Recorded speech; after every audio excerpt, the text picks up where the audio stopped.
অন্তর্বর্তীকালীন সরকার আওয়ামী লীগের কর্মকাণ্ড নিষিদ্ধ করেছে। এরপরও যদি দলটি কোনো কর্মকাণ্ড করে, জনগণের নিরাপত্তায় বিঘ্ন ঘটানোর বিন্দুমাত্র চেষ্টাও করে, তা শক্ত হাতে দমন করা হবে, এমনটাই জানিয়েছেন ঢাকা রেঞ্জের নবনিযুক্ত ডিআইজি রেজাউল করিম মল্লিক। আজ রোববার দুপুরে সেগুনবাগিচায় ঢাকা রেঞ্জ ডিআইজি কার্যালয়ে আয়োজিত সংবাদ সম্মেলনে রেজাউল করিম মল্লিক এ হুঁশিয়ারি দেন। তিনি বলেন, যদি জনগণের নিরাপত্তায় বিঘ্ন ঘটানোর বিন্দুমাত্র চেষ্টা কেউ করে, তাদের বিরুদ্ধে ব্যবস্থা নেওয়া হবে। সেই সক্ষমতা ঢাকা রেঞ্জ পুলিশের রয়েছে। আমার অধীনে এসপি ওসিদের নির্দেশ দিচ্ছি, নিষিদ্ধ ঘোষিত কোনো সংগঠনের কর্মকাণ্ড আপনার এলাকায় চলবে না।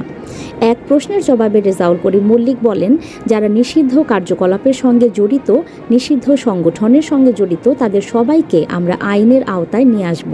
কাউকে বিন্দুমাত্র ছাড় দেওয়া হবে না।